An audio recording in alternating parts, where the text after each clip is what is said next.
Morning. माझं नाव ज्ञानेश्वरी शेटके आहे. मी तळेगाव दाभाडे येथून आलेली आहे आणि मला गेले 7 वर्ष झालं पीसीओडीचा त्रास होता.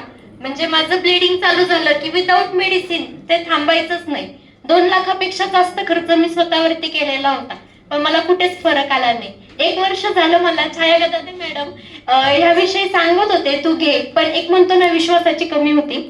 पण एक काळ असा आला की मग मी ते घेतल्यानंतर मला एकाच महिन्यामध्ये 50% रिझल्ट आला. आणि 2 महिन्यामध्ये माझा जो काही त्रास आहे तो पूर्णपणे कव्हर झाला.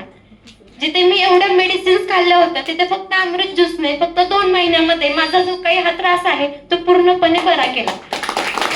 आणि मी बरे झाल्यानंतर मी माझ्या आईला प्रोव्हाइड केलं. तिला गेले 20 वर्ष झालं संधिवाताचा त्रास होता, तोही फक्त 8 दिवसामध्ये तिचा बरा झाला.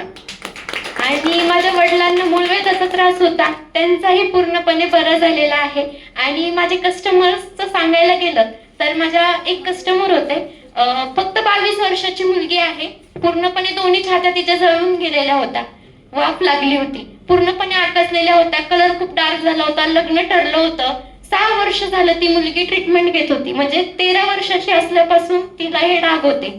पण तिला मी फक्त 1 महिन्याचा कोर्स प्रोव्हाइड केला, कारण मला वाटलं होईल नाही होईल म्हणून मी 1 महिन्याचा दिला. तर तिला 1 महिन्यामध्ये तिचे ते डाग फेड झाले. ती घरी आली, माझ्यासमोर रडली, म्हणली की ती म्हणजे एक देवासारखे धावून आले, कारण आज तिचं लग्न ठरलेलं आहे, उद्या जाऊन तिला भविष्यामध्ये प्रॉब्लेम आले असते. त्यामुळे तिला हा खूप जबरदस्त रिझल्ट आलेला आहे. भीमाशंकरला सुद्धा मी पॅरालिसिसचे पेशंट आहे, झोपूनच होते, जेवण, टॉयलेट, बाथरूम सगळं जागेवरती होतं. म्हणजे आणि त्यांचं वय म्हणायला गेलं तर 80 वर्षाचे आहेत ते. तर त्यांनाही मी अमृत ज्यूसच्या बॉटल्स मी पाठवलेल्या होत्या. फक्त ते 1 महिन्यामध्ये आता धरून चालायला लागलेले आहेत.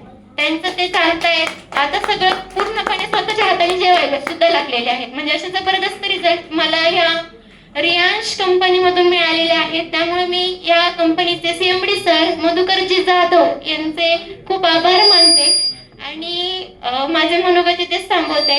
हर हर रियांश, घर घर रियांश.